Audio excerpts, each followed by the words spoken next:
Rajasthan police महानिदेशक राजीव कुमार शर्मा एक दिवसीय दौरे पर भरतपुर रहे, जहां उन्होंने भरतपुर जिला पुलिस अधीक्षक कार्यालय में रेंज के पुलिस अधिकारियों के साथ एक महत्वपूर्ण बैठक की।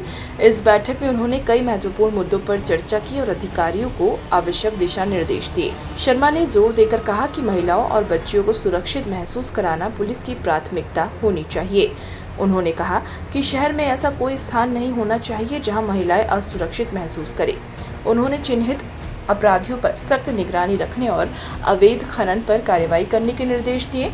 उन्होंने कहा कि मुख्यमंत्री के सख्त निर्देश है कि अवैध खनन को लेकर किसी भी प्रकार की लापरवाही नहीं होनी चाहिए। शर्मा ने कहा कि हिरासत में आरोपी की मौत को लेकर पुलिस की लापरवाही बर्दाश्त नहीं की जाएगी। शर्मा ने कहा कि ड्रग्स और साइबर क्राइम पुलिस के लिए बड़ी चुनौती है। उन्होंने कहा कि सड़क दुर्घटनाओं में मृत्यु सबसे ज़्यादा अफसोसजनक होती है। उन्होंने कहा कि पुलिस ने ऐसे मामलों की समीक्षा की है और चिन्हित ब्लैक स्पॉट्स पर कार्रवाई करने का प्रयास किया जा रहा है। भरतपुर से ब्यूरो चीफ दीना पंडित की रिपोर्ट। सड़क दुर्घटनाओं में मृत्यु होती है वो सबसे ज़्यादा अफसोसजनक होती है। आज हमने मीटिंग के दौरान प्रत्येक ज़िले में जो गत वर्षों में और इस वर्ष में अभी तक जो भी सड़क हादसों में मृत्यु हुई है उनकी भी समीक्षा की है और कोशिश ये है कि जो चिन्हित ब्लैक स्पॉट्स हैं, हॉट स्पॉट्स हैं, जहाँ पे एक्सीडेंट होते हैं आमतौर पे, उनमें जो आवश्यक इंजीनियरिंग कार्रवाई है, कुछ डिफेक्ट्स हैं जिनको दूर करके रोका जा सकता है, वो हम PWD NHAI के माध्यम से जल्दी करा पाएँ और कुछ पे हमारी उपस्थिति से, हमारे लोगों के द्वारा एनफोर्समेंट से वो हम कोशिश करेंगे कि यहाँ पे भरतपुर को और जो इनके ज़िलों में इंटरसेप्टर और उपलब्ध कराएं ताकि तेज़ गति ओवर स्पीडिंग के चालान हो सकें। ब्रेथ एनालाइज़र हम उपलब्ध कराएं ताकि शराब पी के गाड़ी चलाने पे अंकुश लग सके।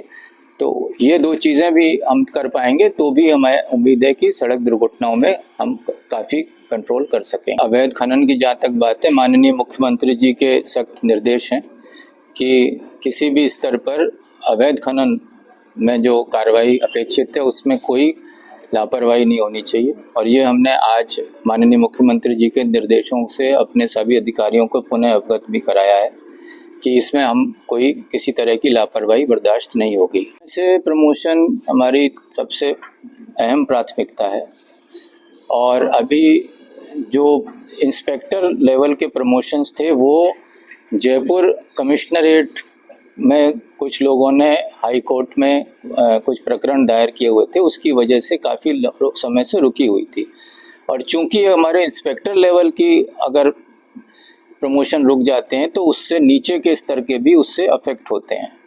इस वजह से कई जगहों में ये प्रक्रिया रुकी हुई थी। अभी उस प्रक्रिया में माननीय न्यायालय के निर्देश प्राप्त होने के अनुरूप कुछ प्रगति हुई है। दूसरे प्रदेश का कोई व्यक्ति अपराधी यहाँ पर किस प्रयोजन से आया हुआ है और उसके बारे में ये जानकारी सबको हो कि ये किस तरह का अपराधी है, ये संभव नहीं है।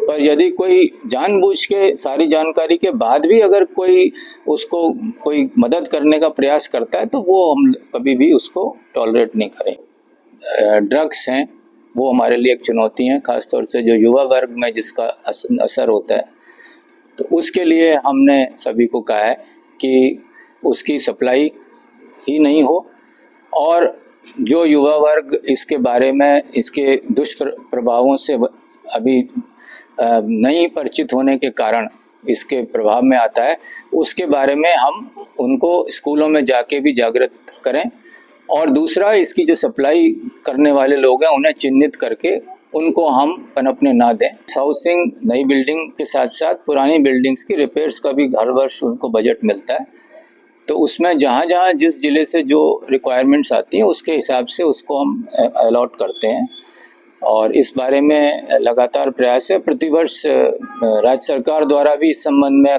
काफ़ी बजट दिया जा रहा है, हर वर्ष इसमें वृद्धि भी हो रही है और कोशिश ये है कि जो भी हमारे संसाधन हैं और जो हमारी बिल्डिंग्स हैं उनकी अच्छी स्थिति रहे।